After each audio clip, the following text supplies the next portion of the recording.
Ladies ticket தெரியாம மேல் booking பண்ணிட்டாங்கன்னா என்ன இஷ்யூ வரும் தெரியாம உண்மையில எனக்கு ரொம்ப ஆச்சரியமா தாங்க இருக்கு.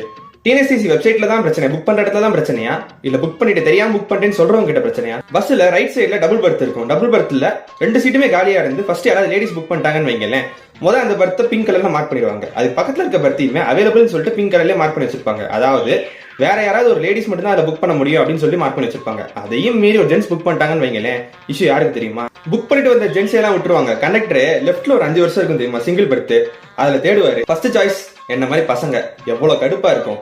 நம்மளே ஃபர்ஸ்ட் நல்லா பீஸ்ஃபுல்லா போகணும்னு சொல்லிட்டு புக்கிங் ஆரம்பிச்சோடனே அந்த சிங்கிள் பர்த்தா பார்த்து இருக்கிறத நம்ம புக் பண்ணி வச்சிருவோம்.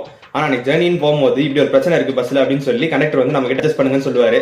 அந்த சிங்கிள் தனியா போட்டிருந்தாங்கல்ல லேடிஸ் ஒருத்தவங்க, அவங்களுக்கு நம்ம சிங்கிள் பர்த் நம்ம புக் பண்ணிட்டு வந்திருப்போம், அதை கொடுத்துட்டு இன்னொருத்தர் ஜென்ஸ் போட்டிருந்தாரு இல்லையா, அவருக்கும் நம்மள சேர்த்து விட்டுருவாரு. பல தடவை அனுபவப்பட்டிருக்கீங்க. இது பசங்களுக்கு மட்டும் கிடையாது. 5 ரோலையுமே பாத்தீங்கன்னா பசங்களே யாரும் இல்லாம 5 பேர் பொண்ணுங்களா இருந்தாங்கன்னு வைங்களேன், லேடிஸையும் மாத்தி விடுவாரு. நீங்க அங்க போய் பாருங்கன்னு சொல்லிட்டு அந்த புக்கிங் பண்ணிட்டு வந்தாரு ஒரு ஜென்ஸ், அவரை தூக்கி இங்க போட்டு விடுவாங்க. இது எனக்கு ஆம்னி பஸ் பிரைவேட் பஸ்ல நான் டிராவல் பண்ணப்ப இந்த இஷ்யூ நிறைய வந்ததே கிடையாது. ஆனா இந்த எஸ்சிடிசி பஸ்ல டிராவல் பண்ணுவோம் இல்லையா, ஸ்லீப்பர் பஸ்ல, அதுல பல தடவை இந்த பிரச்சனை வந்து கண்டக்டர் வந்து என்கிட்ட நான் ஒரு 4-5 தடவை மாறி இருக்கேன். இந்த மாதிரி பல பேருக்கு எக்ஸ்பீரியன்ஸ் இருக்கும். நீங்க பஸ் டிராவல் பண்ணும்போது உங்களுக்கு இந்த மாதிரி எக்ஸ்பீரியன்ஸ் இருந்துச்சா கமெண்ட்ல சொல்லுங்க. அண்ட் நம்ம சேனல் புதுசா இருந்தா சப்ஸ்கிரைப் பண்ணிக்கோங்க. புக்கிங்கில் தான் பிரச்சனை இருக்குன்னா புக்கிங் வெப்சைட்டையாவது அப்டேட் பண்ணுங்கள்.